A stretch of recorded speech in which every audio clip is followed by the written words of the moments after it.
I'm curious.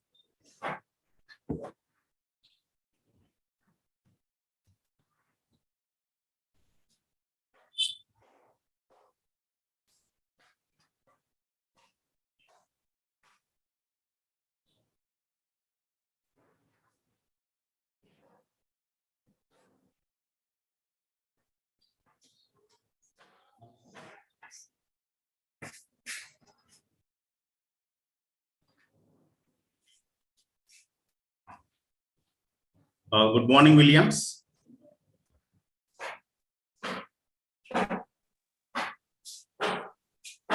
Good morning. So it's time 9 o'clock. Students are joining. More than 20 members are joined the session. Excellent. As for the rehabilitation it's a growing stage, it's a budding stage in India. Okay. So I'll do my best to give a quick overview and tell them about the program, and certainly we'll be happy to answer any questions should they have any. Okay. So good morning, everyone. My name is William Talley. I'm chair of the Department of Rehabilitation. We'd like to read your profile. Then after you share your PPT and you can continue the session. Before that, we'd like to read your profile. I will share your profile read by my student. Then after we can continue the session. Before that, I would like to tell about what rehabilitation in India is. There was course like physiotherapy. It was initial stage. It was not that much. Now it is coming. It came over India. Every hospital has physiotherapy. It is very famous. Without physiotherapy, there is no hospital. Same as rehabilitation centers are means in most of cities, even metropolitan cities, it has most of hospitals have. In as district level hospital, we have only 1 or 2 rehabilitation centers. Okay. So it's growing stage. I feel that rehabilitation is very important to patients, to counsel the patient and to motivate the patient and change the lifestyle of the patient. So as Dang, when Dang visited India, that time we had talked with our principal sir.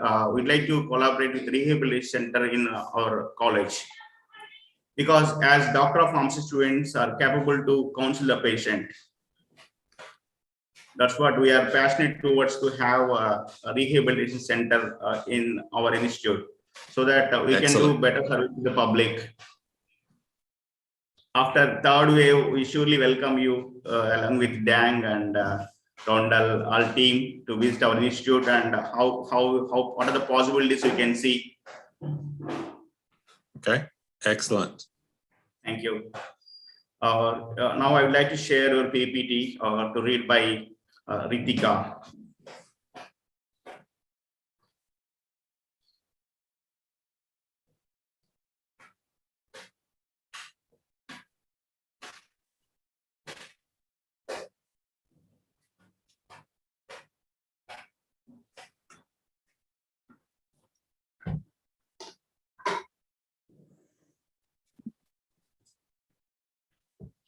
It's my privilege to read the profile of Dr. William B. Talley, Department Chair, PhD, Rehabilitation, SSU, Carbonate, Illinois, MS Rehabilitation, Counseling, SCSC, Orangeburg, South Carolina, BS Psychology, Certified Rehabilitation Counselor. Dr. William B. Talley is the second son of late Reverend Dr. Charles W. and Louis B. Talley of Cherau, South Carolina. He received his bachelor's degree in psychology and master's degree in rehabilitation counseling from South Carolina State College, and his doctorate in rehabilitation from Southern Illinois University, Carbondale. He also received advanced certificates of study in management and development from the Harvard University School of Education and in gerontology from the University of Pennsylvania. Among the accomplishments that he considers most notable, he includes the fact that he was the first African American to serve as director for a regional rehabilitation continuing education program. He was the first African American to chair an academic unit at Assumption College. During his career, he served as principal investigator and author of more than 12 grants that have netted over $5 million of funding for entities he has worked for. Thank you, sir. Thank you very kindly. Joining me today will be two of my faculty, Dr. Leslie M. Santos. She's the program director for the counseling program that we're going to be talking about. And also Dr. Brian Gear, who is presently a faculty member at our university. We thought it would be most appropriate for him to talk about the program, since 10 years ago, he was a graduate of the program. He then went on to receive his PhD and returned to us as a member of the, after working for another institution, he returned to us. So, and we're very happy to have him. But first, let me talk just briefly about rehabilitation in general. And I will be brief. I know time is of the essence and it is getting a little late here. But rehabilitation was founded initially in 1918 through the Soldiers Rehabilitation Act, and it became a federal program a couple of years later with the Smith-Best Act, which regularized rehabilitation as a part of the programs that would be offered to serve individuals with disability. We started serving individuals with disabilities who were coming back from World War I as the soldiers who are returning. And it gradually evolved into a program that, thanks to a number of other bits of legislation, and most precisely the American with Disabilities Act. And now we serve a wide range of individuals with various disabilities, which may include addictions, mental health, orthopedic injuries, et cetera. So it is still a growing field and a broad field. And it has been a pleasure, and it has been one of the reasons that I love this work so much is because it gives me an opportunity to do so many different things. So Leslie, if you want to go to the next slide, Leslie. Okay. Yes. So we can talk just briefly. Uh-oh, I'm missing that one. Oh, so if you want to know a little bit about what we do in our field, we do a variety of things. Diagnosis and treatment planning, counseling, career vocational counseling, individual and group counseling, all of the things you see listed here. I personally started out in rehabilitation, oh gosh, it's been over 30 years ago now, at a facility in South Carolina, where I was a group therapist / counselor and a vocational rehabilitation counselor and an assessment counselor. So the job was demanding, but it was also enjoyable, as I said, because it provided a lot of variety in terms of our particular scope of practice. The next slide. So if you think about rehabilitation counselors and who we serve today, if you are a practicing rehabilitation counselor in the US, you could be working with the mental health population, you could be working with a substance abuse population, you could be working with hearing impaired, visually impaired, et cetera. Much depends on where you are and what the agency that you are working with requires. And the next slide. Okay. You will also find, our field initially began as a federally funded program. And since that point, it has grown into a very significant variety of programs, which include private or proprietary rehabilitation. Private sector rehabilitation companies are large employers, and they provide services in all of the states here in the United States, and as well as Canada, and there are some propping up in Mexico as we speak. We also have a significant private nonprofit sector, which would include a number of organizations that are pride themselves on serving many of the underprivileged populations here in this country. The next slide, we're talking about the mission of our counseling program. You will see that we're here to train well-qualified rehabilitation counselors who are prepared to work with individuals from diverse backgrounds with physical, developmental, psychosocial, and sensory disabilities. It's been my pleasure, as I said, to do this for a number of years. And we have put out students who are, and actually we'll talk about that a little later, so let me not get ahead of myself. I will stick to the information on the slides. As far as accreditation is concerned, I think I will let our program coordinator talk a little bit about that, and she can follow up with the information related to the curriculum. And so I give you Leslie Santos. Good morning, everyone. My name is Leslie Santos, and it's a pleasure to be here with you today. We are very proud. Our program is national accredited by CACREP. CACREP is actually the agency that accredited counseling programs in the US. And also they have a couple international programs in their accreditation. So far we accredited until October 2024, and we're looking and working already for our next cycle of accreditation. Our counseling program is 60 credits that include approximately 19 classes. This is how kind of our course sequence look like for a student who is a full-time student. We have 5 major courses who are clinical courses that require students in some way to practice counseling skills in practice with others. Can you make it full screen? Excuse me? Please make it full screen. Full screen? Okay, yeah. Sorry. Can you see it now? Better? It doesn't, better? It has changed.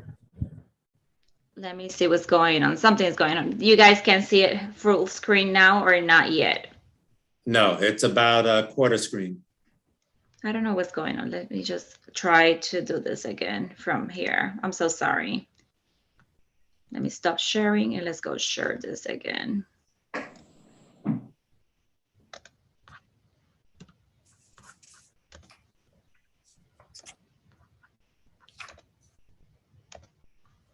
Let's see.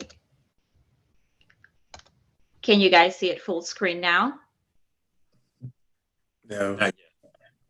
Yes? Mm-mm. No? I don't know. It's not even showing. Sharing. Oh.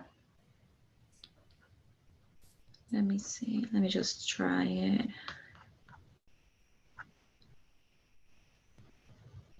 Well, technology sometimes don't work in our favor.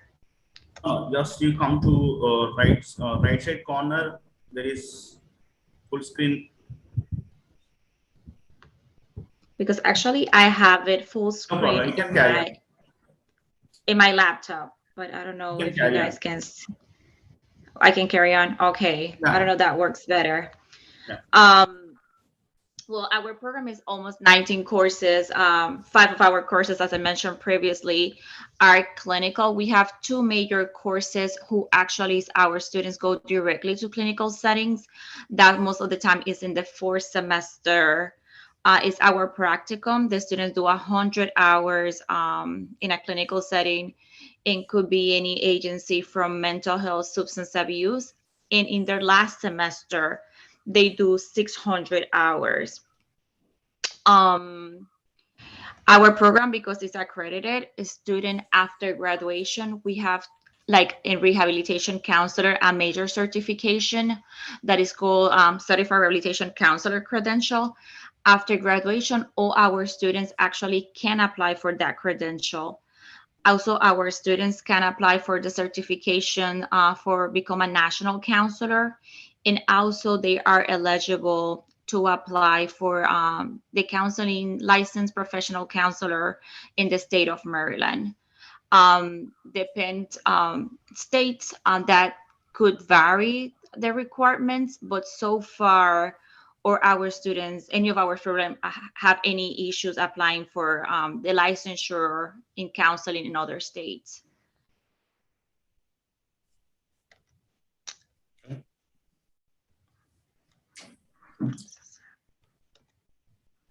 Our students after graduation, as Dr. Talley mentioned previously, they work in different settings.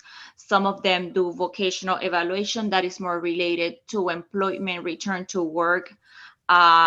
People, working with injured workers that needs to return to work after they get injured. That means they need kind of accommodation at work. That means they can be back to work. We have students actually working in mental health, addiction. We have a lot of students working in case management, forensic counselors. Those students work with different insurance companies regarding disabilities. And we have students who work in college as a school, as a college counselor in disability offices, and actually in mental health offices in different universities. Okay. So for individuals and their families, the rehabilitation counselor serves as a source of expertise, personal support, and guidance, thus enhancing their quality of life. And, it seems like a simple thing to say, but one of the things that we focus on as rehabilitation counselors is improving the overall quality of life of the individuals that we serve. And so by integrating theory and practice in terms of the services that we provide to individuals, whether that be counseling, assessment, or advocacy, we find that the focus on attempting to improve the overall quality of life, not just the individuals that we serve, but of those individuals who also are in close contact with them, their significant others, is a valuable part of what we do. If you want to look at our employment settings on the next slide, you will find the rehabilitation counselors. Can we go to the, let's see, next slide? Can I do it? I still can't. So the next slide, Leslie. You can see here, go back one, please. For some reason, I'm having some delayed sharing the slides. Just give me one That's okay. second. Take your time. Here we go. There we go. So we have graduates that are working at colleges and universities. They can apply for positions with disabled student services or at counseling centers at universities. They work in community-based rehabilitation programs. A number of those, for example, here on the Eastern Shore, which range from anywhere from addictions programs to mental health programs. Who's still here? I'm sorry? Okay. There are employee assistance programs where they work. There are hospitals, independent living centers, insurance companies, and the job training centers, private rehabilitation companies, and the like. Okay, so we can go to the next slide.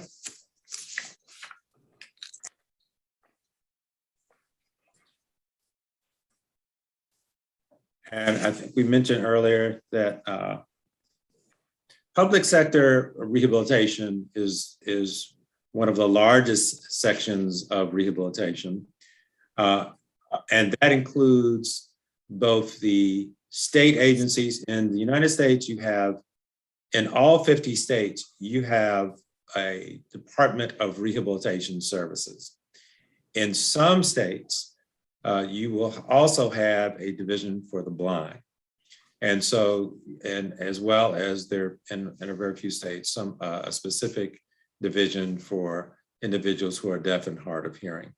So I believe there are 78 various state agencies in this country, but you also have federal programs such as the Veterans Administration. One of our graduates works for the Veterans Administration, and you'll see a brief profile on him later on. There are also a number of private sector rehabilitation companies, such as Crawford Rehabilitation. In fact, when I finished my doctoral degree many years ago, I was recruited by a program called EPS, which was private sector, but I thought my calling was better suited to working at an academic institution. And actually, that's what my dear departed mother wanted me to do, and so that's what I did.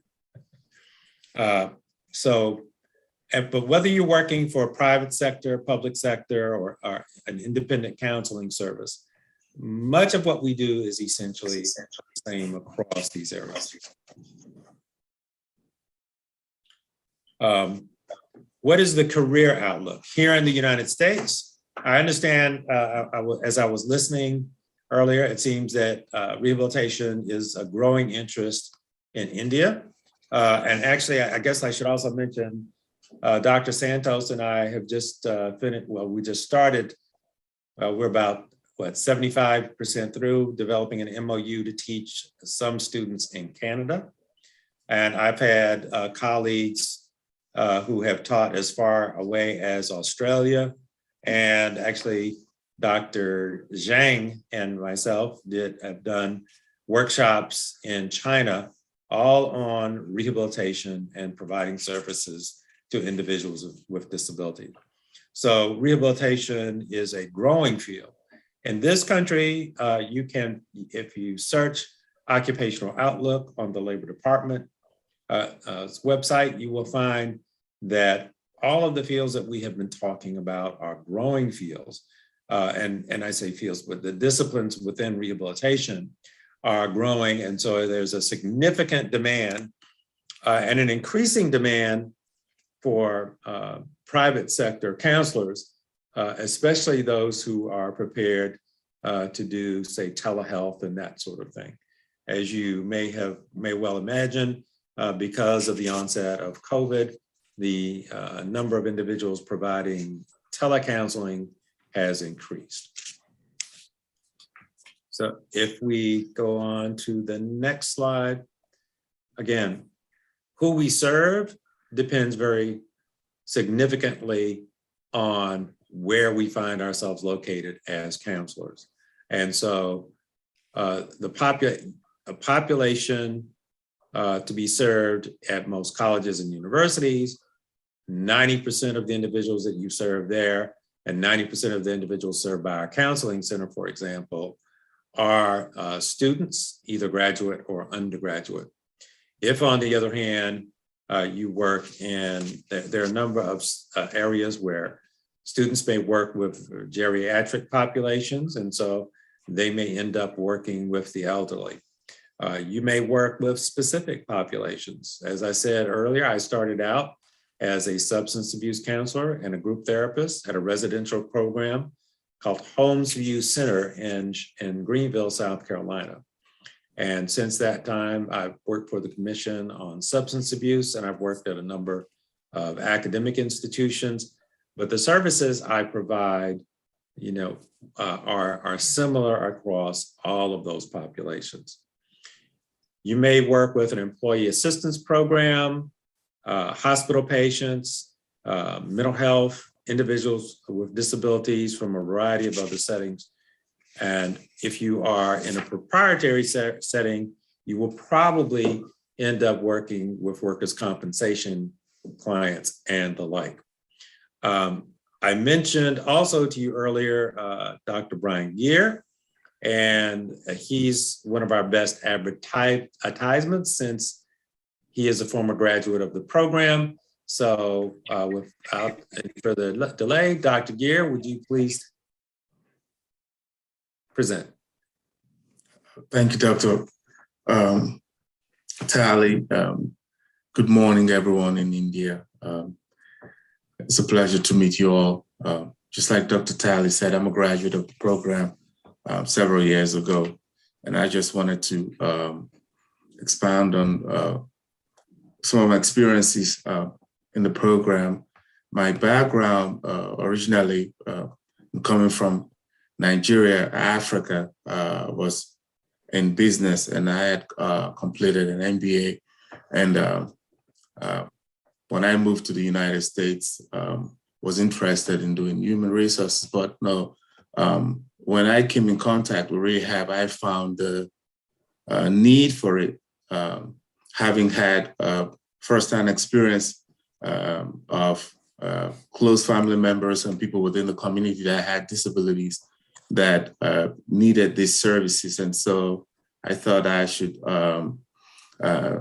look closely into it, and over time got really interested and passed through the program here at UMES. And the program actually prepared me a lot for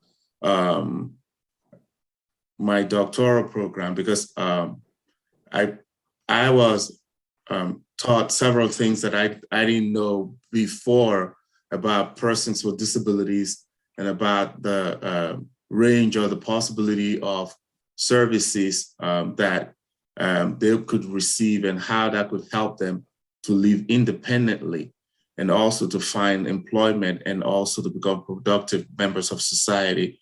And part of my training within the program also was doing my internship here at Eastern Shore, which exposed me to working with people with disabilities. And after my graduation from the program here, I did work briefly for some time in 2 agencies here on the Eastern Shore before I moved on to do my doctoral program at the Southern Illinois University.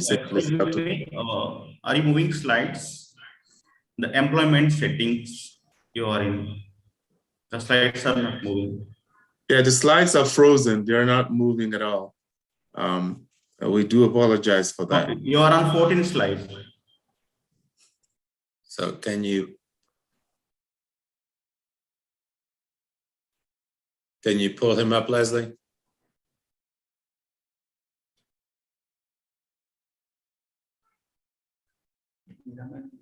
For some reason, I'm having some delay with the slides, but I think it's should be in Brian, like Dr. Gear. You can, it's still not able to see it. Yeah, slide is sharing. Okay, good. Go ahead, Dr. Gear. I can't see it from mine. Okay. It's fine. I'll make it full screen. Okay, thank you. Okay. And so post-graduation from the program, I went on to do my doctoral studies, and afterwards found a faculty position at another university where I was for 3.5 years, and then decided to move back to the University of Maryland, Eastern Shore, where I graduated from, to continue my employment there.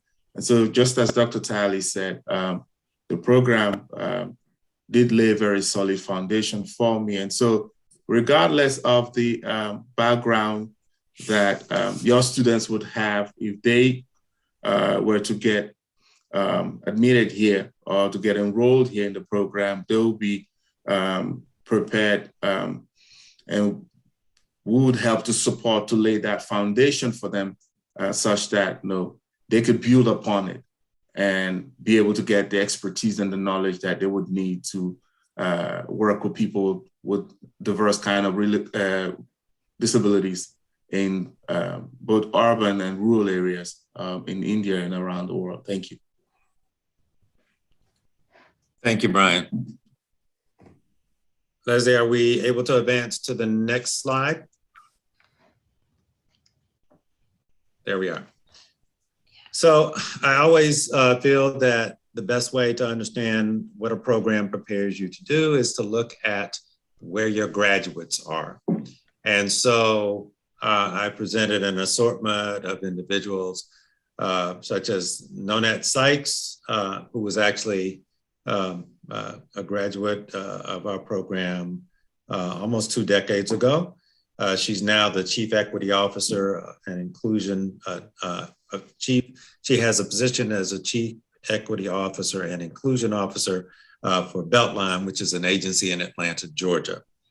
Fanta Conde, now Dr. Conde, graduated, I think, approximately 10 years ago. She went on to practice as a counselor in Florida, where she pursued her doctorate. She is now Dr. Conde, and she's been a marriage and family counselor for over 8 years. About 2 years ago, she moved back to Washington, D.C., and she has set up a practice, and she is licensed in Maryland, the District of Columbia, and Virginia, and she's a practicing counselor there. David Turco, another one of our graduate assistants, graduated about 6 years ago and is a counselor at Somerset Addiction Services.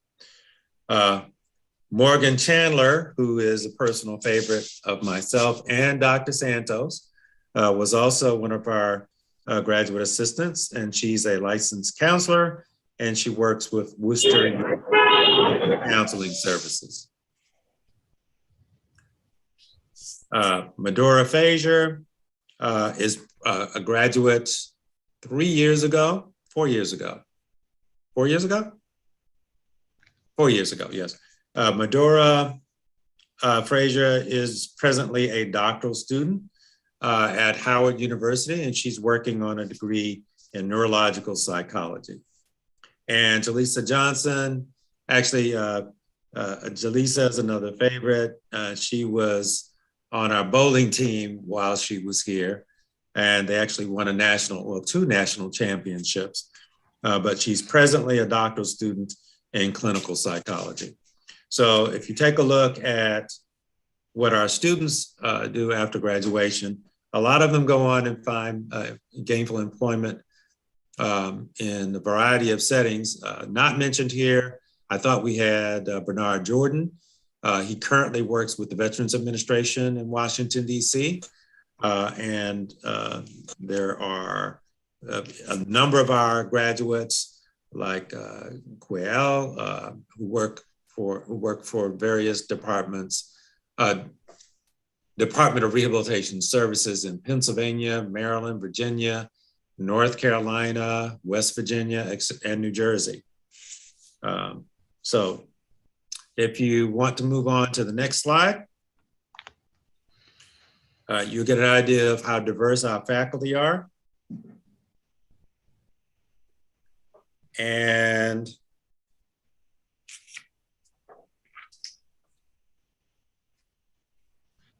I'm sure Dr. Dang is going to probably show you our facilities in her presentation. So I will stop here and give folks an opportunity to ask questions. Those are our faculty members. So let me stop for a moment and see if there are any questions.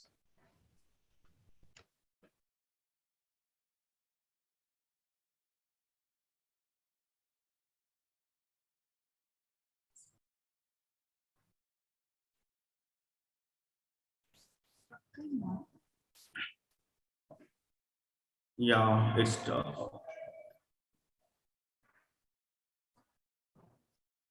yeah, participant, do you have any questions?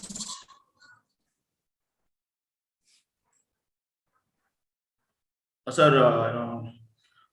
Dr. Williams, how would like to have the PharmD, Doctor of Pharmacy student, PharmD, students are eligible to have rehabilitation program in your university.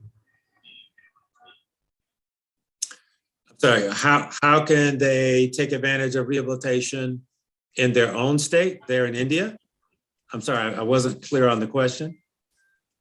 No, I would like to continue education in your USA, in your university, Maryland. Yes. So how could they? Leslie, if you want to talk, well, I can tell you a little bit about the admissions process and Leslie can elaborate, but it's simply a matter of applying through our School of Graduate Studies here at the university. And in fact, Brian could also comment on that. As I say, he came to us from Nigeria.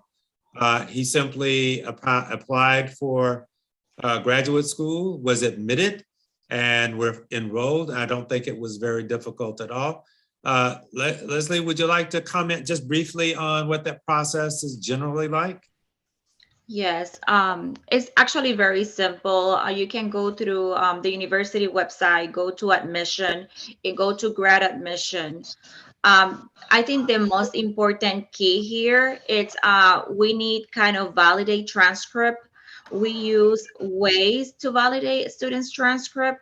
That means probably that could be the first step, validate your academic transcript to see how that translates to US education. After you do that, you only need to submit a statement why you are interested to join our program, kind of 3 references who can talk about your, professional ethical behavior, and a copy of your resume or CV. So far, that's kind of the only thing we request for our program. I'm sure for international students, after we have an interview process, after you've been admitted,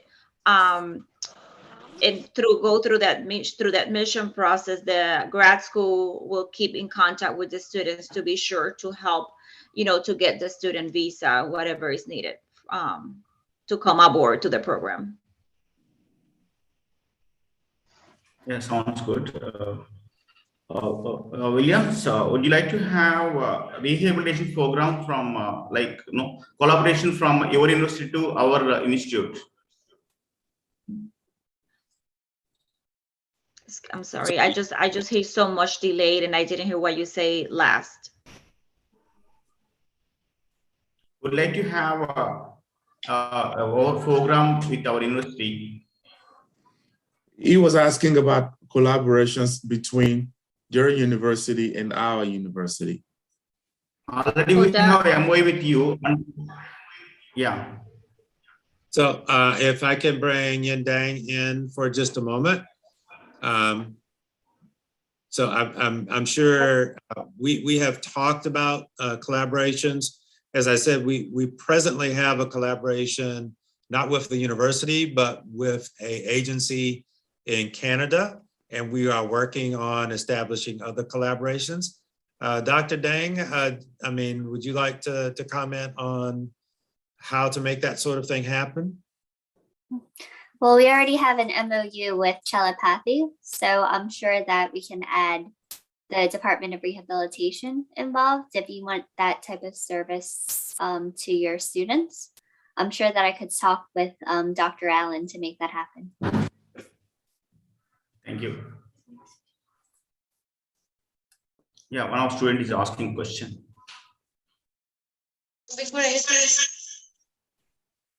Before anything else. Okay, there's a little feedback.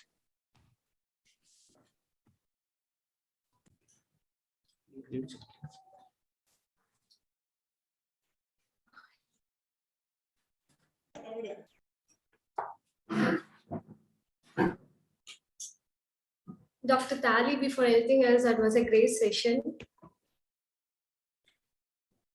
My question is, what are the opportunities after post-graduation in the United States? The opportunities after you graduate? Yes, sir. So very succinctly, you find many of our graduates have job offers while they are doing their internship. Dr. Santos is our graduate program coordinator and our clinical coordinator. So she will place someone in the field in the last year of their program. they have to complete a 600-hour internship in the field. And many of them have either paid, well, they have paid, and some of them have paid internships while they're in the field. But a lot of them, for example, I talked about Bernard Jordan, who currently works for the Veterans Administration. He started out as an intern with the Veterans Administration. And by the time he completed his internship, they had offered him a position. So I would say about a good third to a half of our students have experiences like that. But I think the employment for most of our graduates, or for our graduates, is for those who do not go on for additional education, I would say it's close to 100%. So they don't have any difficulty finding jobs. As we were saying earlier, if you look at occupational outlook on the Department of Labor here in the United States, you will see that the demand for individuals in counseling is exceeding the number of individuals available for those positions, if that answers your question. Thank you, sir. I have another question. What are the Yes. programs we have in rehabilitation center? Other programs? I'm sorry. What are the other courses, particularly programs in rehabilitation? The courses, Leslie, would you like to talk about that just a bit? Well, in our department, we have a Department of Rehabilitation and the School of Pharmacy of Health Professions. I think we have the Master in Rehabilitation Counseling until this moment, but actually we have 2 bachelors in our Department of Rehabilitation. We have a Bachelor in Rehabilitation Services, and we have another Bachelor in Rehabilitation Psychology in our Department of Rehabilitation. And going back, I'm sorry to step in, but I'm going back to your previous question regarding employment. I think it's important to make you aware that we have a huge population of immigrants in the US who doesn't find counselor who identify with their own cultural identity. That means hire counselor from diverse background, cultural backgrounds, is a high priority right now. That means majority of our international students actually find a job right away, because actually it's so needed, to work with other Indians family here, for example, in the US, that doesn't have, the same cultural experience that, like an American counselor will have. That means this is a very high demand job at this moment. And I don't know if I answered your question. Yes. Thank you. Good.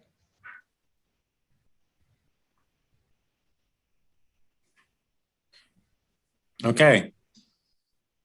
Well, thank you guys. It has been a pleasure talking with you. And we will be happy to talk about collaborations going forward. Again, something that we would very much look forward to. I don't know if I didn't mention earlier. I had additional connection to India. My sister Vera Pearl and her husband Leander spent 7 years in India with the Presbyterian Church. And all I heard about growing up was how much they loved India. So I will be talking to my sister tomorrow, and I'm sure she will be thrilled that I had an opportunity to talk with you. Sure. I'm very happy to listen such a words. Really, there is a lot need in India. There is no proper counseling happening in India. The rehabilitation makes such a fruitful help for healthcare professionals, because they are prescribing the medicine, and there is no proper counseling. So rehabilitation really benefits the people who are really need. Thank you for accepting our words. Certainly. Thank you very kindly. I guess it's now, I will turn this back over to Dr. Dang. Yeah, any questions from participants? Sorry, signing off.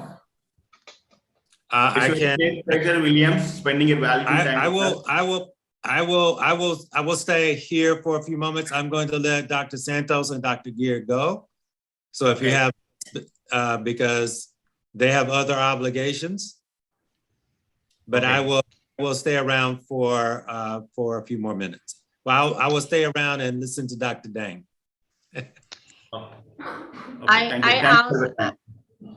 I share my email address in the chat box, just in case someone have any question later and they want to just send me an email. Just feel free to email me, and I will give you, any information about the program, or if I can assist any student in the application process, you can actually send me an email. I will be more than happy to assist with that.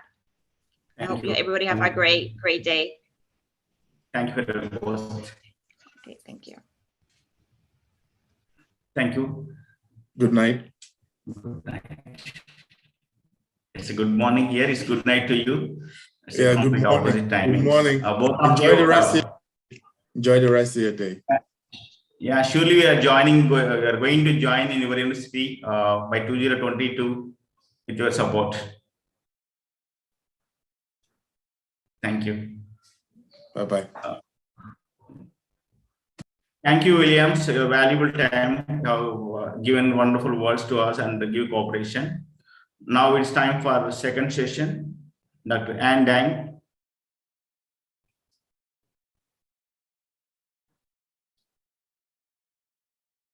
Sorry, I was muted. I very much enjoyed presenting, and it was a pleasure to see you all. Have a nice evening. Thank you. Thank you very much.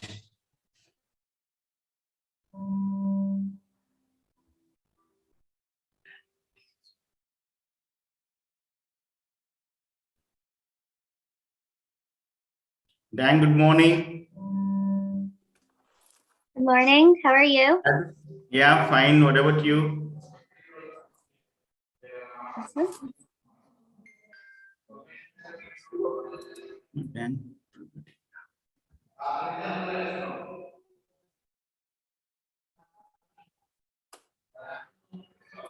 Thank you, Dang, giving your professor time with us. Even it's night time. The Williams has given a wonderful session. Really, he accepted our words, having collaboration MS programs with our institute. Yes, very excited about that. Yeah, just a moment. Now I would like to call upon Rima to read the profile of Dr. Dan.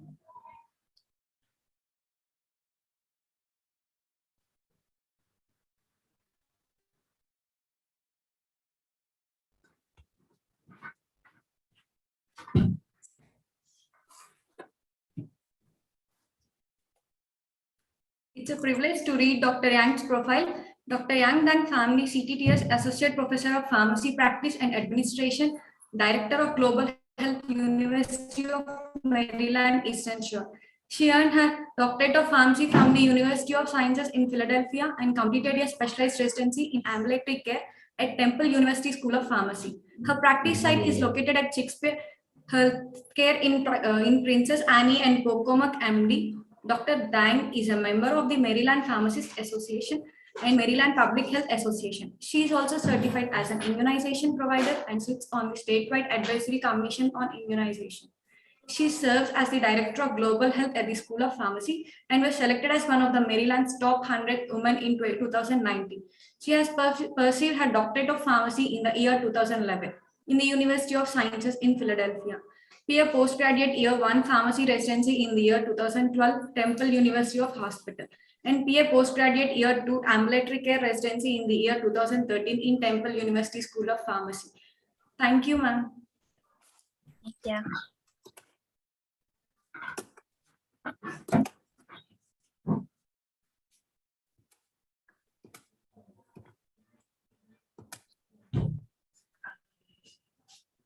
You're perfect. You're always perfect. Yes, Dan? Yes, good. Yeah, it's fine. Okay, perfect. So for this presentation, I wanted to share with you some lessons learned about COVID-19 in the United States. As you know, the United States had one of the worst COVID-19 outbreaks, even more than the population in India. As of right now, we are somewhat controlled, better off than we were before, but I don't think that it has been controlled as well. So I just wanted to share with you some lessons learned about the COVID-19 pandemic as it relates to that of the United States. So here in the United States, we had about 45 million cases of COVID-19, which has led to about close to 1 million deaths. In terms of vaccinations, though, I think that we are improving. So in terms of vaccinations, about 67% of the population has received at least one dose. And about 60% of the population have been fully vaccinated. However, in the United States, of course, there is a lot of vaccine hesitancy that I'll talk about later.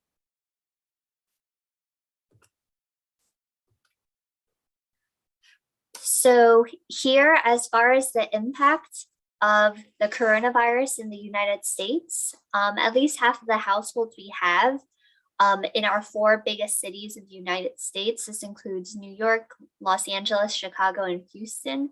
We've had a lot of financial impacts where the coronavirus negatively destroyed and depleted a lot of people's savings. So as a result, they can't afford basic health care. Also, about 1 in 5 households in the United States, which is about 20% of the population, can't get any medical care for serious problems. Luckily, here in the United States, if you have a COVID-19 diagnosis, right now the government will cover the bills. But if you have any other medical condition that's not COVID-19 related, if you don't have any health insurance, then you won't be able to afford it. So right now, about 57% of the population report very negative health consequences as a result of not having health insurance. Also, more than 1 in 3 of all households with children face serious problems keeping their children's education going, because right now they can't have education in person and they have childcare problems where they don't have anybody to babysit their children.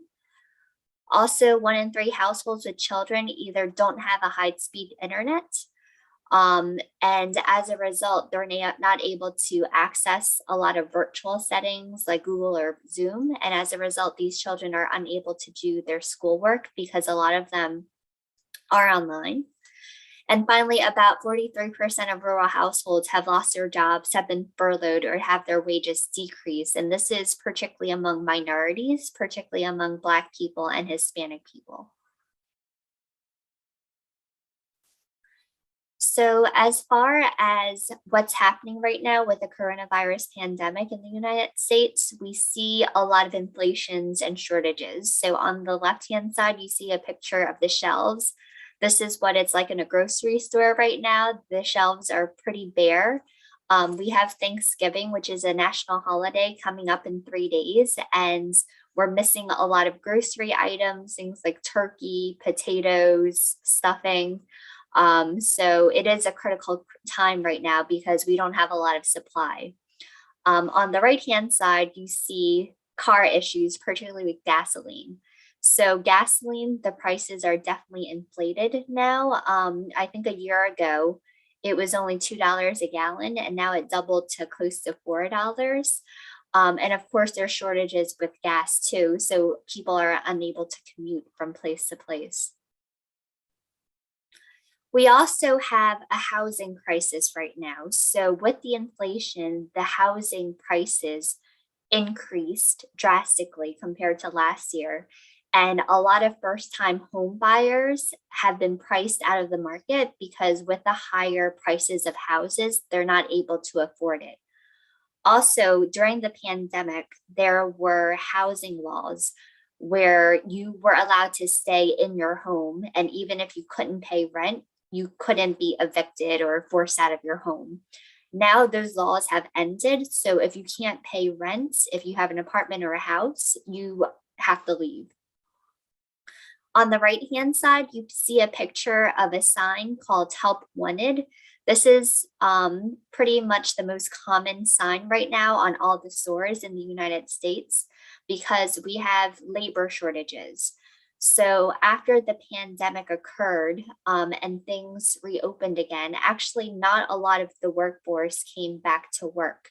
So there's a lot of vacancies right now in stores, and we are not able to hire workers to fill those vacancies.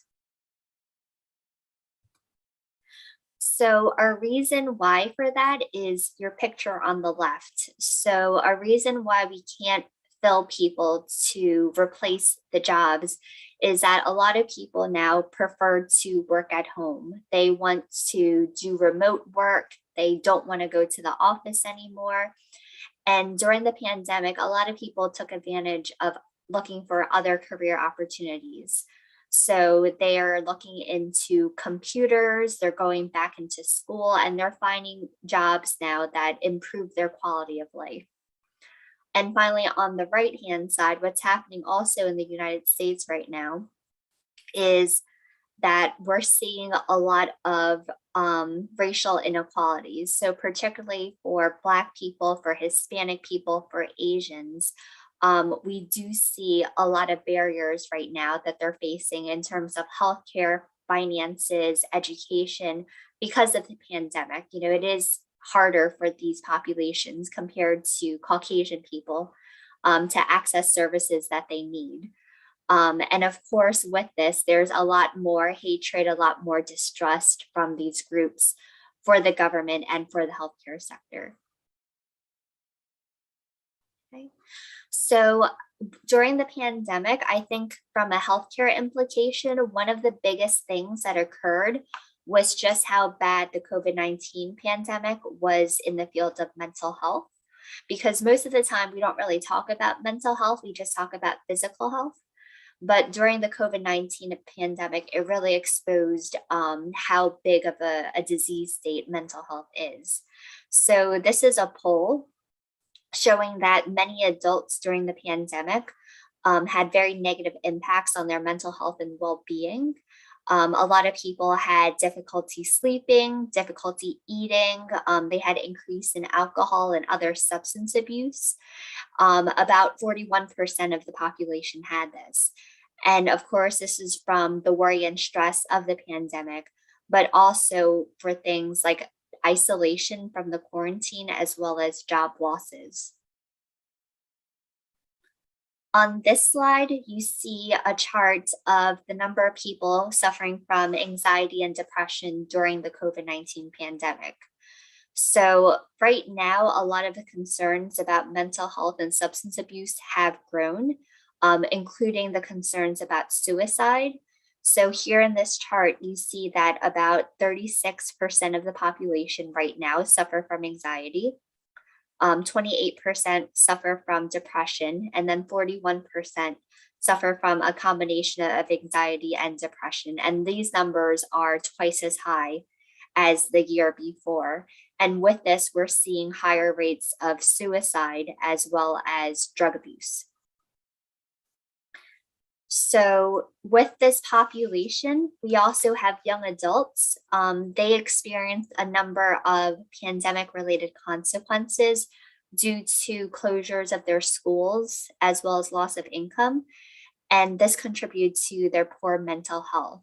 So here, especially among young adults, we're seeing this population the most, having the most suicide, as well as substance abuse. Also, research from prior economic downturns show that job losses, in which the height of the pandemic happened, about 1 in every 3 people lost their jobs here in the United States.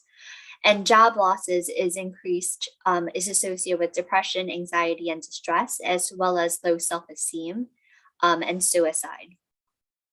Also, we know that research right now says that poor mental health and well-being for children and their parents, particularly mothers, especially when we have the school closures because of the pandemic and the lack of childcare services where they can't find anybody to babysit their children. So right now in the United States, we see that women in particular have higher rates of anxiety and depression compared to men. We also see that the pandemic has disproportionately affected communities of color, particularly Black people, Hispanic people are at greater risk for mental health issues.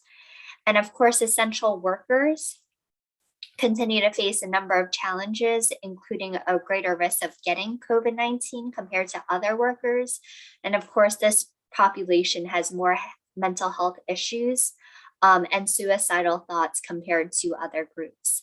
So right now, there's a lot of talk about mental health in the United States, as well as what ways we can help different populations and age groups tackle the mental health issues from COVID-19.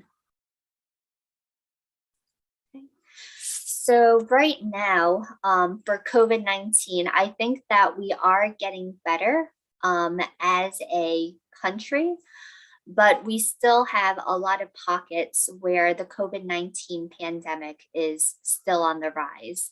So particularly in the red areas, it's in the southern states where the COVID-19 cases have really increased. And as a result, it's taking a lot of strain on the healthcare system, particularly in hospitals. So I'm sure that you've experienced it yourself where there was so high number of COVID-19 cases that we don't have room for them in the hospitals anymore, particularly in the intensive care unit.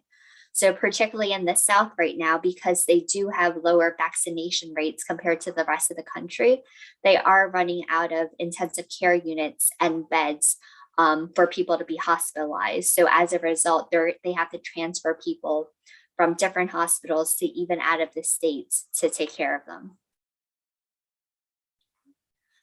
So that was just a overview of what consequences we have had related to COVID-19. But in these next couple of slides, I wanted to share with you the impacts of COVID-19 to the pharmacy profession.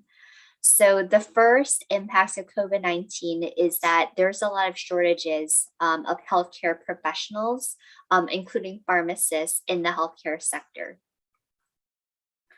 So I mentioned before that after the pandemic, the number one issue is shortages. We have shortages of people working, we have shortages of beds, we have shortages of supply. But the reason for the healthcare shortage is something called the pandemic burnout. So with the COVID-19, the US healthcare system was not equipped to handle all of these cases. And during the pandemic, a lot of people quit their jobs because they didn't want the exposure for COVID-19. They were scared of it. And because the hospitals, particularly in the South, were just so crowded, there was definitely more work demand for the nurses, the pharmacists, the doctors who were there. So as a result, everyone had to work longer hours. They had to work with more complex patients, which is why people are burned out. So we call that the pandemic burnout. So a lot of people resigned because of that. Another reason why there's healthcare staffing shortages is because of the COVID-19 vaccine mandates. So right now we do have a government law that says that most businesses have to require their staff to get vaccinated. And unfortunately, even healthcare professionals, they don't believe in the COVID-19 vaccine, so they refuse to get vaccinated. And as a result, they quit. And also the last reason why we're seeing shortages is just the closure and changes in primary and tertiary care. During the pandemic, we saw a closure of primary care sites, as well as non-urgent surgery sites. And now, since everything is open again, we're seeing higher demand for things like primary care. We're seeing higher demand for surgeries. And because patients weren't being seen in a year because everything closed, we're seeing sicker patients, patients who haven't seen their doctor for a year. which is really causing the healthcare system to burn out. So in terms of the community hospital, the community pharmacy, we're also seeing burnout here too. It's getting more and more difficult to work as a community pharmacist. In March of 2020, during this time of the pandemic, when that first started, we did see more prescriptions being given out. Then a month later, we had COVID testing, and for the pharmacists, it was their job to deliver COVID-19 testing for their patients. In August, we had influenza. It was flu season where we had to administer this vaccine.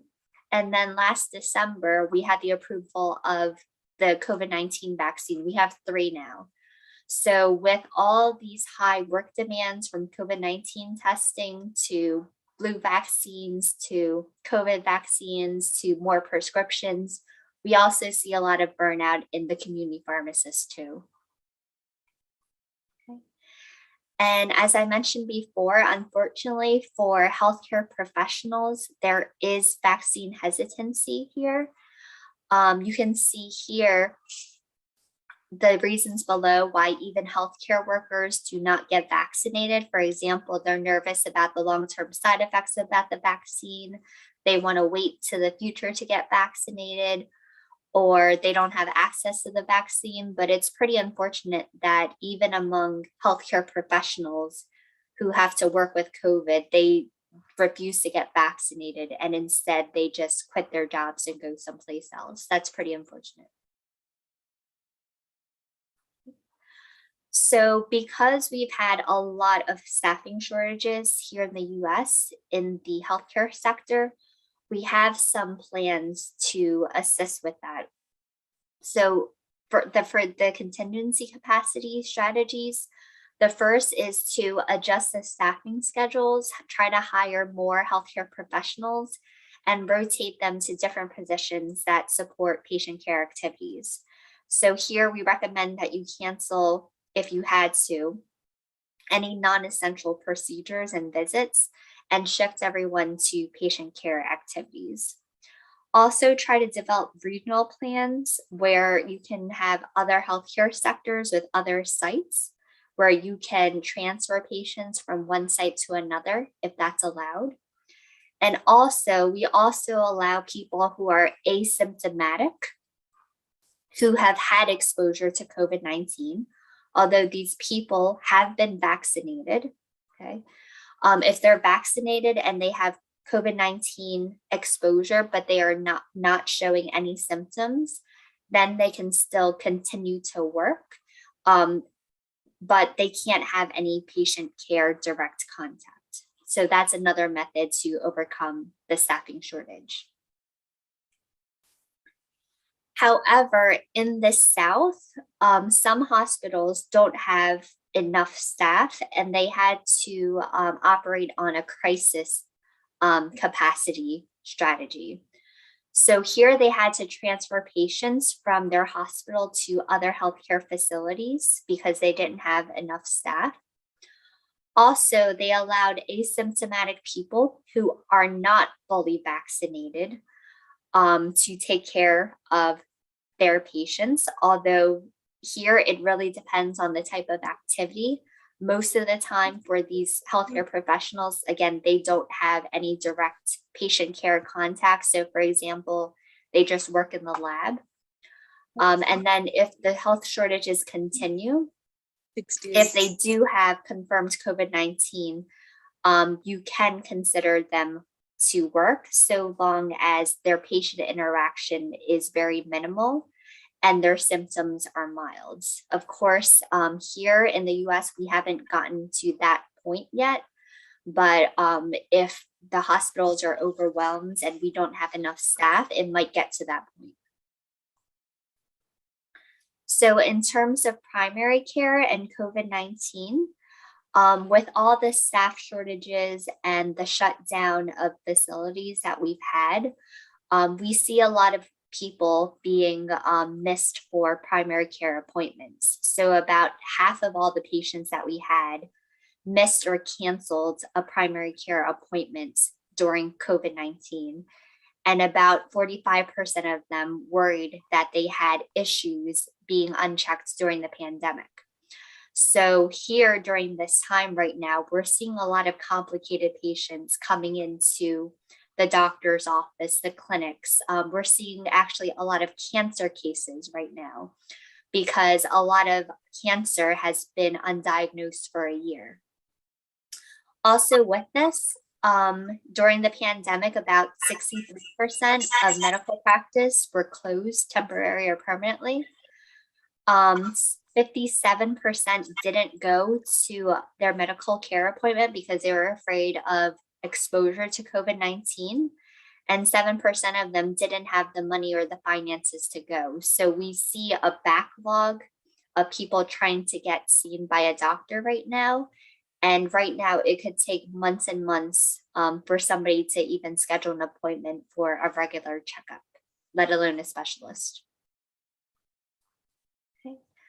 So during the missed appointments during COVID-19, we had about 29% missed a preventative care appointment, 26% missed a outpatient general medical appointment, 8% of patients missed a prescription from the pharmacy, 8% missed a outpatient mental health appointment, 6% missed elective surgery, and 3% didn't receive health care for a new disease. So here for the appointments, we are trying to make up for it by trying to schedule appointments, particularly with telehealth, by doing things on the phone or online just to see these people and get them to be seen. And with this, we're also seeing a lot of changes to the healthcare demographics too. So since last year, we're actually seeing more people being interested in becoming healthcare professionals. So particularly with medical schools, we're seeing about 18% increase in the number of applicants to medical school compared to last year. We're seeing more diverse applicants. So a lot more minorities right now are interested in studying medicine. A lot of the curriculum too has also shifted to being online. And right now, compared to other healthcare students, we're seeing more students applying to other health-related professions, for example, public health. So another impact of COVID-19 to the pharmacy profession is just more immunization delivery campaigns. And with that is associated with vaccine hesitancy. So right now in the United States, we have 3 types of vaccines for COVID-19. We have Pfizer, Moderna, and Janssen. Pfizer and Moderna are 2 doses and Janssen are 1 dose. But right now they're all approved to be given to our patients for COVID-19, and they were approved since last year. And just a month ago, we've made a lot of headway because our government and pharmaceutical industry approved the COVID-19 vaccine for children as early as 5 years old. And in terms of pharmacists, pharmacists are allowed to administer the vaccine, any vaccine, to children 3 years and above. So that just occurred during the pandemic. Before, we weren't allowed to give the vaccine to anybody unless they were an adult. But with this, where we're able to give the vaccine to patients 3 years and above, I think that improves and increases our responsibility as well as our workload. So right now, the United States is working on giving extra doses of COVID-19 to our patients. So there's 2 types of doses that we give for people who complete the 2-dose series. for the COVID-19, where they've received the full dose already. So one of the patients that we give the COVID-19 vaccine, the extra dose, is called the third dose. And the third dose is given to people who are immunosuppressed. So here they make about 3% of our population, but we found out that immunosuppressed people don't have the same level of immunity after getting the COVID-19 vaccine. So as a result, we try to give them a third dose, kind of an additional dose of COVID-19, just so that they build the antibodies against COVID-19, so that they don't have any breakthrough symptoms. So the third dose of the COVID-19 right now for us is approved for people with cancer, if they have an organ transplant, stem cell transplant, if they have any moderate or severe primary immunodeficiency, HIV infection, or if they're on corticosteroids. About a couple of months ago, we also approved something called booster vaccines. So booster vaccines are not the same as a third dose. A booster vaccine, we just give another dose of vaccine to extend the immunity. So booster vaccines right now are actually given to most of the population in the United States. It's given 2 months after the Johnson & Johnson vaccine, or 6 months after the full dose of the Pfizer or Moderna vaccine. And it's given to anybody 65 years of age or older. If they're 50 to 64 with any underlying medical conditions, if they're 18 years of age or older who live in a nursing home, or if they work and live in high-risk settings, like for example, they teach, they work in healthcare, they work in a grocery store or restaurant, then they're at higher risk to get COVID-19. So especially with the booster doses, the majority of the population in the US is eligible to get the booster dose, which again puts more stress, more strain on the pharmacy system, because the majority of people getting these vaccines go to pharmacies. But of course, despite more vaccination campaigns, a lot of people are very vaccine hesitant. And a lot of it is politics. So we have two main parties in the United States. We have Republicans and Democrats. And the Republican Party are definitely COVID-19 deniers, where they refuse to get vaccinated. And a lot of them don't even believe that COVID-19 is real. Also, younger people, if they live in rural areas, if they're minorities and essential workers, they also are more likely to be vaccine hesitant, where they refuse to get vaccinated. Okay.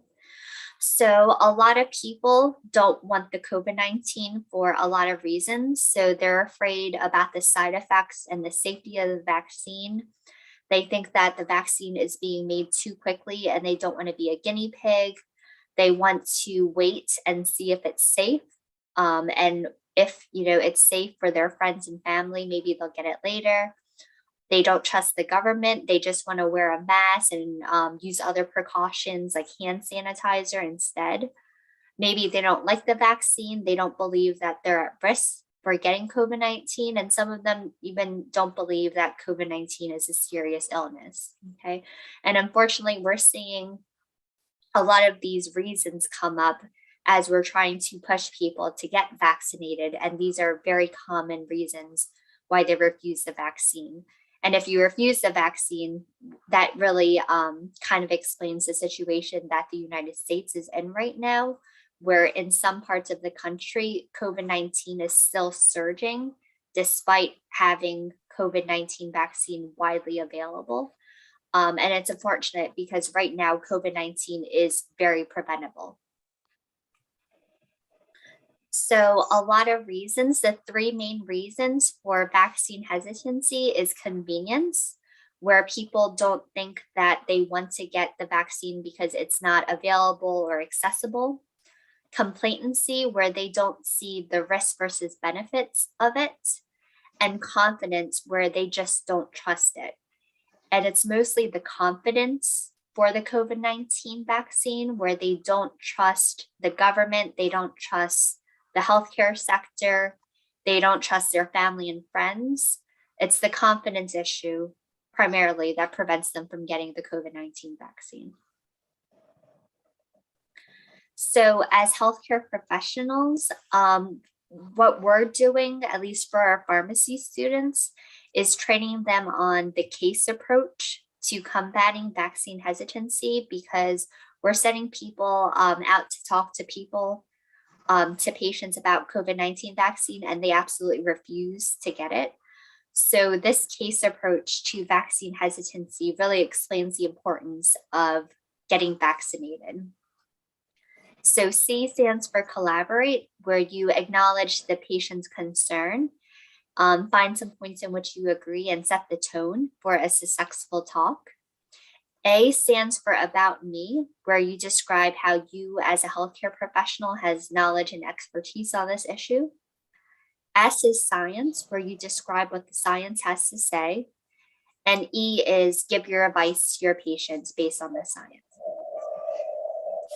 So here, one of the common reasons for COVID-19 refusal, the vaccine, is that they are rushed and only approved in an emergency authorization. And we don't know yet if it's going to be worked or safe. So using this case approach for collaborate, you can say, I agree with you. There's a lot of treatments that are new and understudied to prescribe. As your healthcare team's clinician, I wouldn't recommend a vaccine to you unless we have well-established data on safety and effectiveness. A is about me. So here you describe how qualified you are as a healthcare professional. So I too was worried first that these vaccines are emergency authorized and they might be authorized without doing all the research. But here are my readings based on the medical literature. S is science. So the Food and Drug Administration, for the science part, you explain what the research is. So the Food and Drug Administration sped up its meetings, but still required manufacturers to go through the entire testing. And here these vaccines were studied for their effectiveness and safety in double-blind randomized clinical trials, and they should be safe and effective. And here you try to explain based on the science. So here it's because the large clinical trials are well done that I have the confidence to make the recommendation that you should get COVID-19 vaccinated. So here with this case approach, we particularly try to train our students who are less confident to talking to patients about this issue and try to motivate the patients to get vaccinated.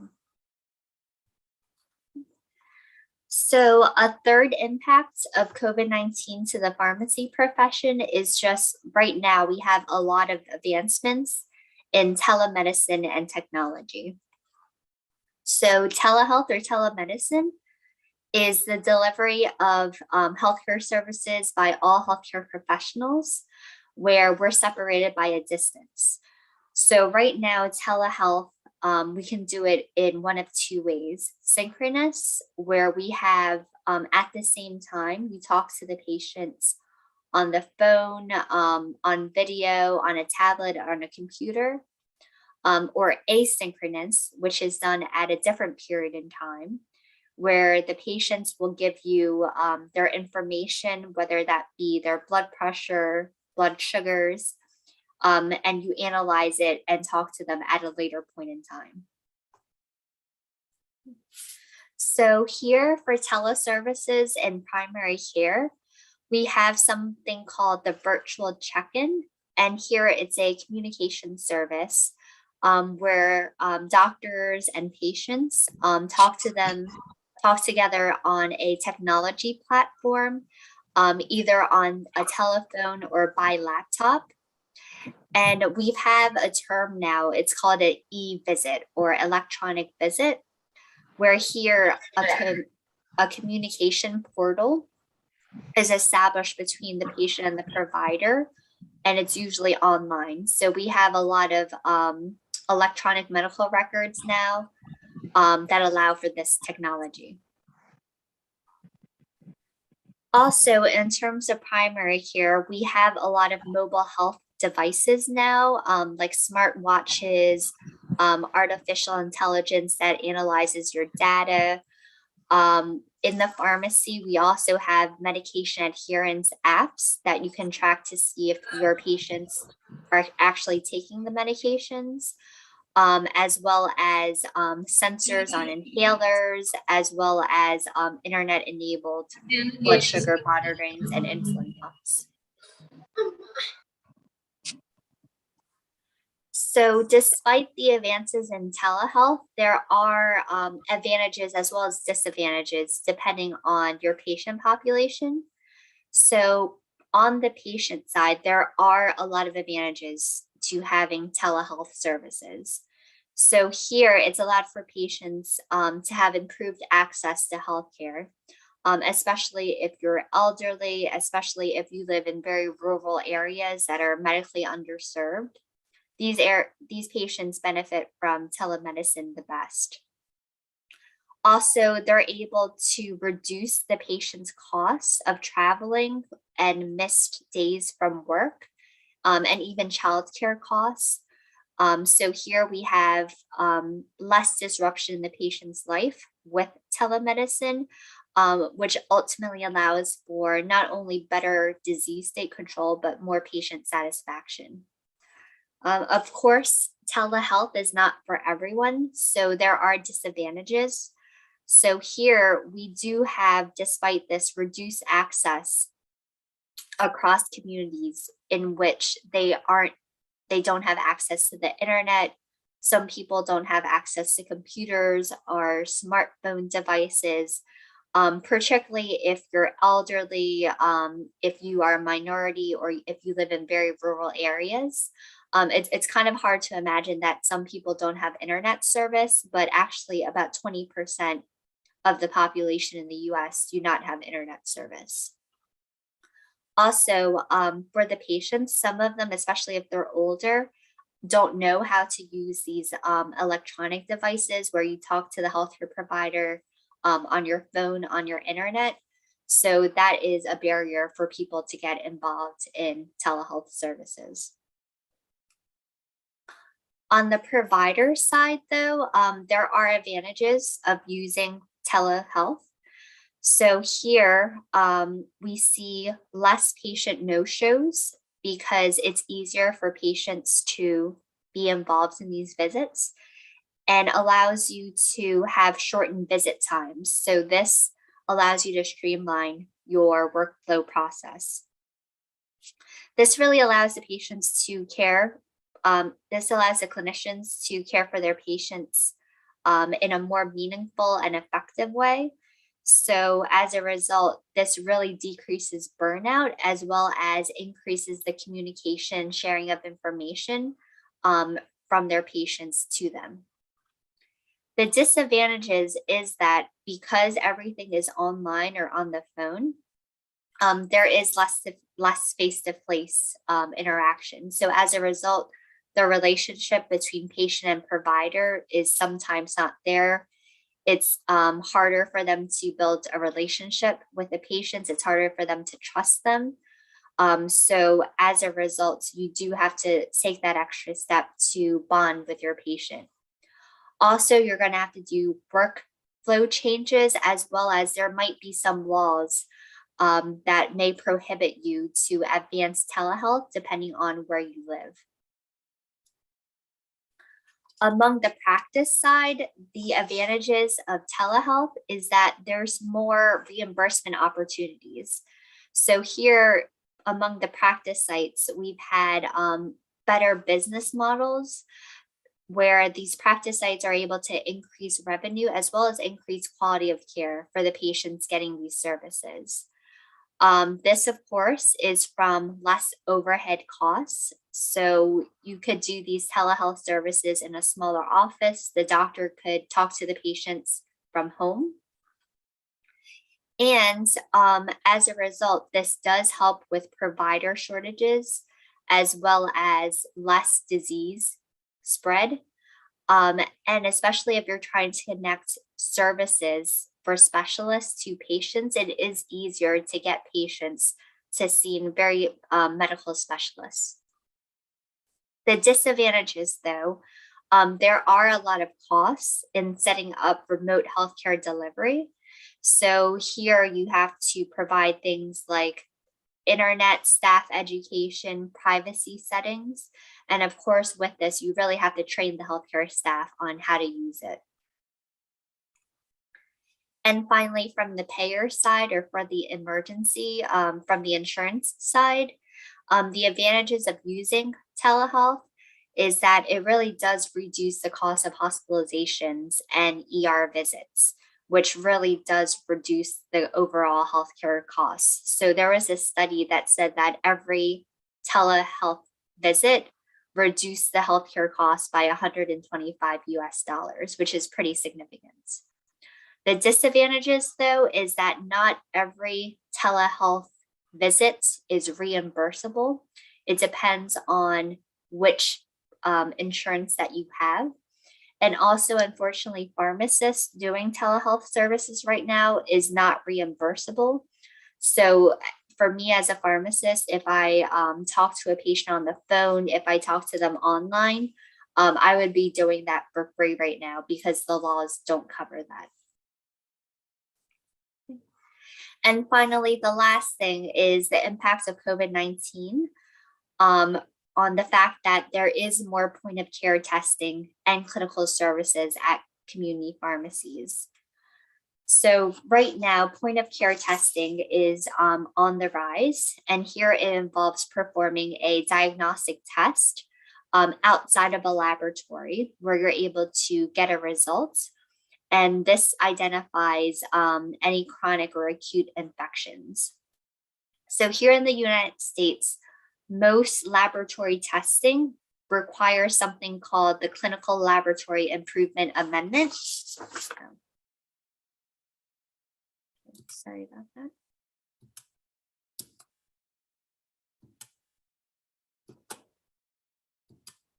I can't share my screen. Screen is, please share screen. It says the host disabled screen sharing.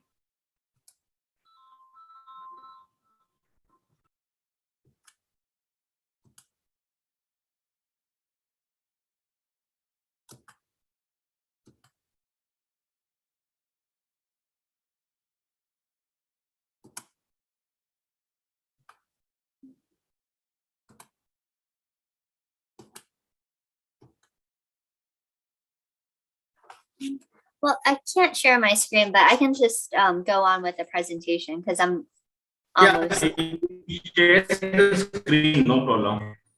Okay. I permit you. Okay. Yes. So you can share. Now you try. Okay.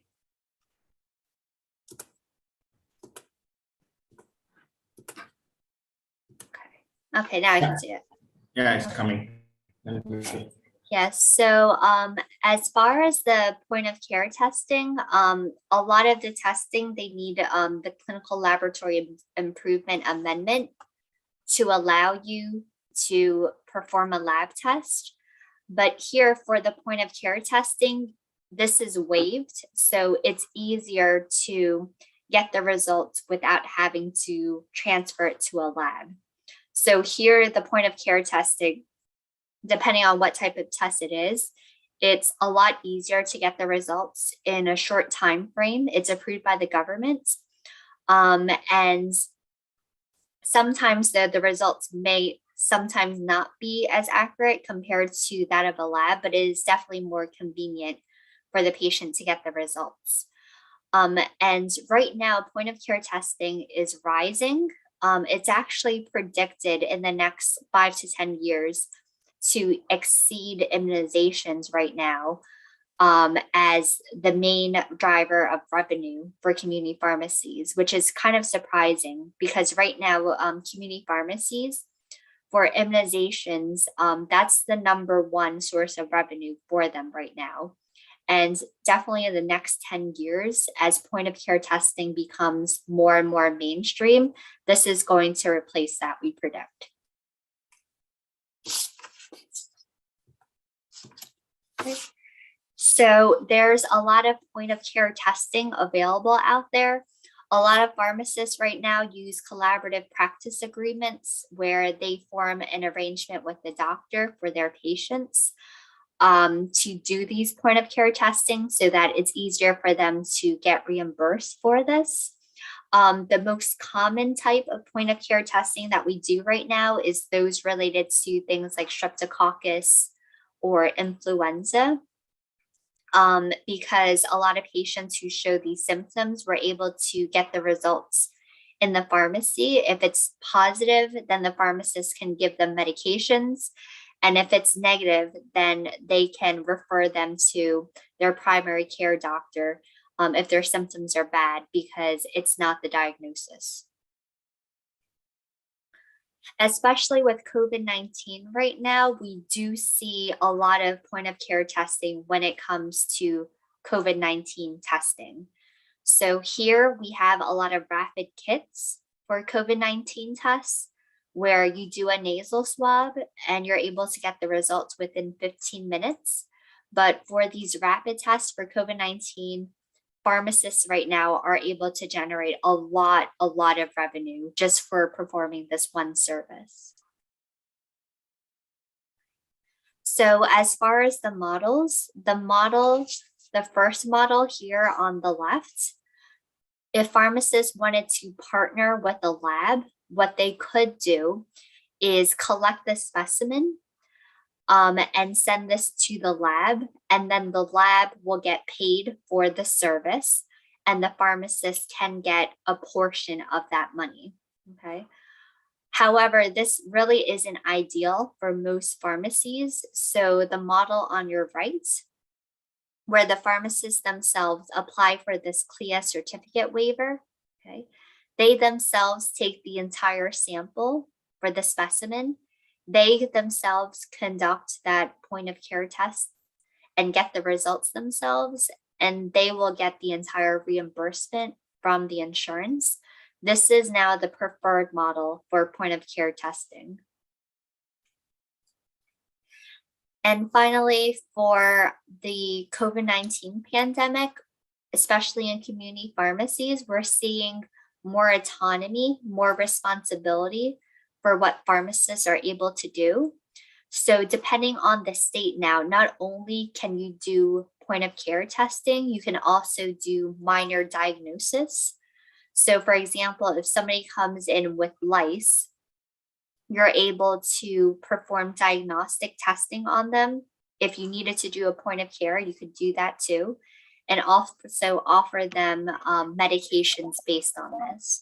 So this is also another impact of the COVID-19 pandemic, where especially community pharmacists are getting more and more prescriptive power, where they're able to prescribe medication, order labs, and work independently to have a more patient care role. And that was it for my presentation, Lessons Learned and Ramifications of COVID-19 in the Healthcare Sector. Thank you for your attention, and I'll take your questions at this time.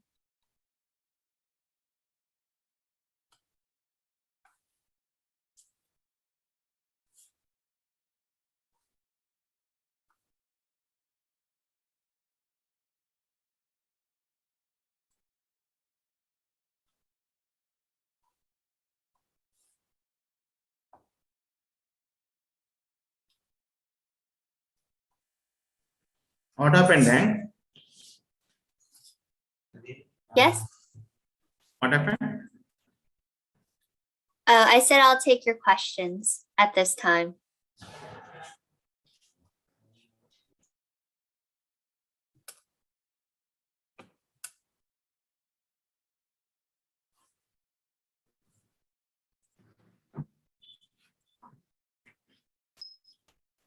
Yeah, participants, any questions? really, you have shown how COVID you have managed and your government has managed such a one actively enthusiastic. Be wonderful. My question is, what age group lead to more deaths? What age group? Yeah, what are the age group people lead to more prone to COVID and it lead to death?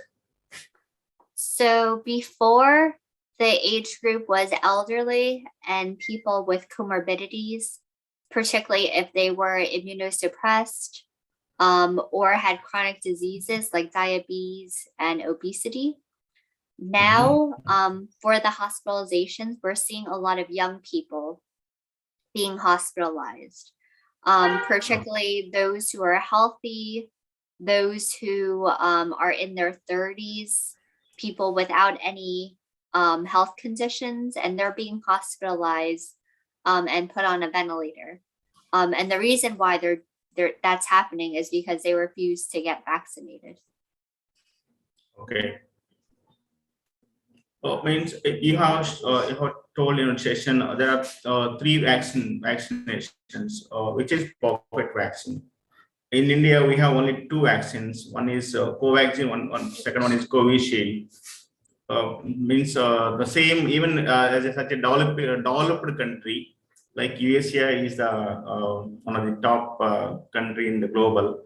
Even some people are planning to take vaccine. The same thing, India has so many myths are there in India taking vaccine. Why it happened in such a educational country? Why not motivate? Yeah, we have a lot of vaccine hesitancy here. Is that the same in India? Pardon? Do people refuse to get vaccinated in India? Yes, Yes. I didn't get you. Do people refuse the COVID-19 vaccine? Yeah. It's not refusing. They have panic by taking vaccine. It may lead to death. Means there are some adverse events happen after taking vaccine within 24 hours. Even in our hospital, I saw some cases in some the healthcare paramedical staff who have taken vaccine within 24 hours they got stroke, and there is no particular reason why. Whether it's a reason of vaccine or some other reason not found, but people are still even most in throughout country 120 crores of people, only 100 crores of people have vaccinated only first dose. Even the other people they are panic and they're not trusting by taking vaccine and that COVID may not be controlled.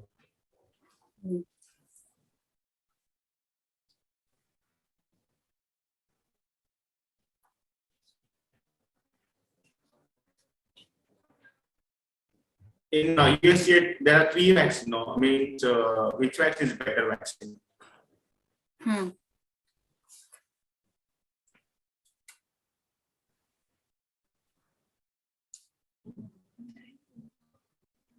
Dang, are you there?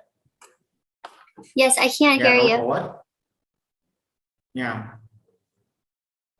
The vaccine, which is better vaccine? For the vaccines, they're pretty much similar in efficacy. They're about 95% effective. So we still though give third doses and booster doses just to prolong the immunity. But for those who are vaccinated, it is rare that they get COVID-19. And if they do get COVID-19 while vaccinated, their symptoms are very mild. Does third dose is approved by FDA? Yes. And WHO? Yes. Both three vaccines are. Yes, they're all approved now, and it was done a couple of months ago. Okay. What about children vaccine? Is it safe and effective? Right now, that children vaccine was just approved a month ago, so it doesn't have full approval yet. but it's the same Pfizer vaccine that we're giving in adults. So right now we're giving it, and there's been no major side effects for kids.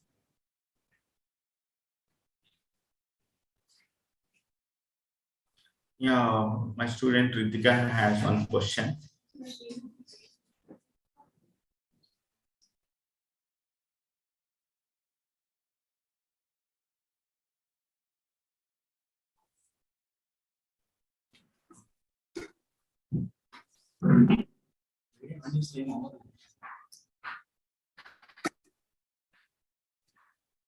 Good morning, ma'am. And your session is very interesting and very knowledgeable.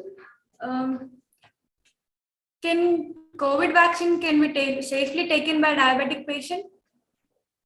Yes, it's safe to take in diabetic patients. And a lot of the patients that are getting it have diabetes. So there's been no changes in their blood sugars because of it.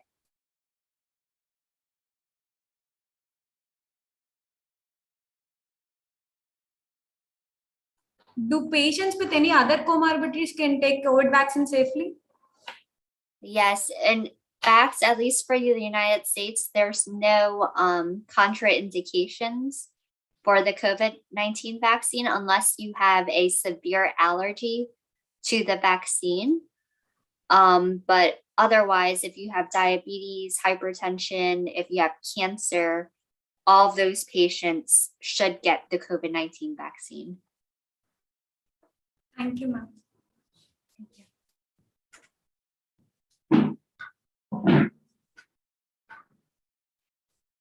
My question is then, why some USA people did not take vaccine? You have mentioned in your slides, there are the people hate that to take vaccine.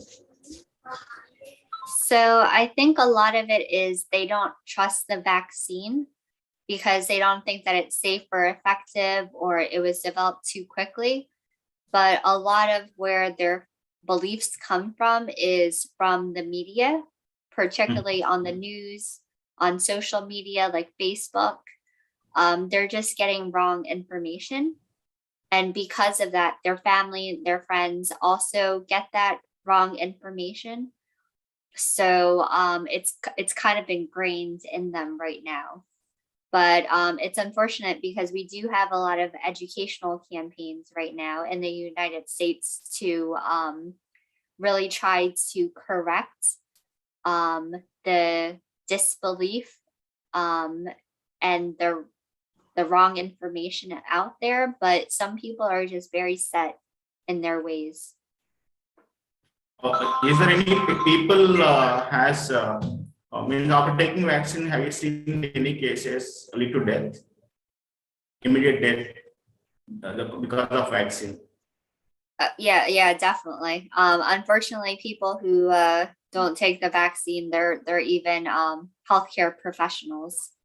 And a lot of them are getting fired from their jobs because they refuse to take the vaccine. And they're actually fine with it. But what may be the reason you say why? What may be the cause? How the vaccine lead to death? The vaccine doesn't lead to death, but they think that the vaccine, if they take it, they think that it's going to kill them or hurt them or harm them. So they just refuse to take it. A lot of the myths out there say that the vaccine will change your DNA, or it has magnetics in it that the government will use to track you, or it's going to cause cancer long term. So that's some of the wrong facts out there about the vaccine. But people believe it. Is free in throughout USA? Is the what? Yeah, the vaccine is 3 types of vaccine is freely provided to the whole public. Yeah, it's completely free. It's completely available right now. There's no shortages for the vaccine. You can get it in any pharmacy, any hospital, any office, and we're actually wasting a lot of vaccine because people just don't want it, which is unfortunate because I know that there's other countries out there that really need the vaccine and can't get access to it. We are waiting for third vaccine, third dose. Yes. When are you going to take? Are you sure that in India, in India is not approved yet? They're waiting for approval so that after even second dose is still people are not taking. After taking first dose, they are thinking that it's enough. We are taking on vaccine. They are satisfying themselves. That's good. Any questions from participants?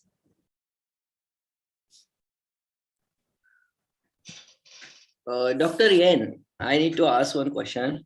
Yeah, Deepak, good morning. Yeah, Thank you for actually, joining us. here as in India, as we know that vaccinations and all that we are taken for prophylactic. But here, as we can see the patients who are started with using the monoclonal antibodies, that's we can get Ronaflu, Casirivimab, Imdivimab. So is it that same practice will be ongoing in your countries? Yes, we do use a lot of monoclonal antibodies now for treatments. When patients are admitted to either the hospital or the emergency room, we typically, first we give them remdesivir and steroids.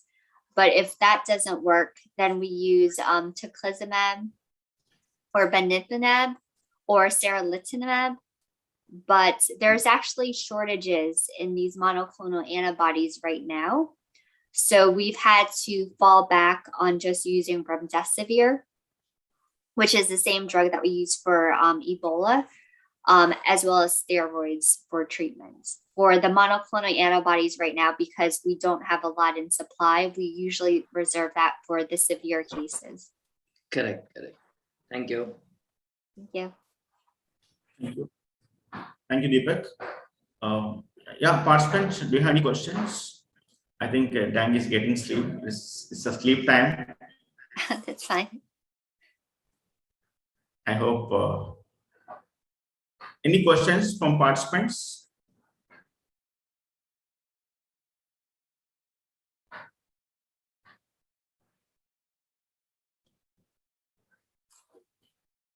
Thank you, and Dan, giving wonderful information, how COVID, what are the steps taken to public, and vaccines you have explained wonderfully. I mean, it's really, even our government hospital in the COVID pandemic, in the 3-4 months, there were patients did not come to hospital, they are at home, not taken proper treatment. Even such case also lead to death.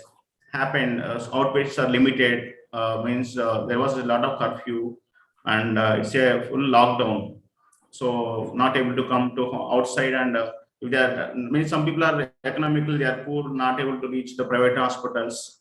So as you mentioned, in surgery case also they have been postponing as a public government hospitals. Now last 2 months it's okay, and now people are coming freely and take caring themselves. And now OP is increased to more than 3,000 a day in our OP, and IP is more than 125 to 130 cases are admitting. It's going fine. Cases are limiting, and spreading is limited. We will see. So in what is the wave you have now? Third wave is going on. I think we stopped counting. I think we're on like the 10th wave, maybe. We just stopped counting. Are you using masks still? Yes, we're still using masks. Outdoors though, if you're vaccinated, you don't have to wear a mask, but still indoors, pretty much a lot of places still require the mask. It's mandatory? In some places. So it depends on the business and the state, but still most places will require that you wear the mask covering. Okay. Thank you, Dan. Thank you for your valuable time with us. Hopefully, we plan for rehabilitation program with your university. So our students are interested. So thank you for your time. I'm signing off. Participants will join by 11:30 for Dr. Deepak's session. Have a nice day. Thank you, Dan. Good night. Thank you. Thank you.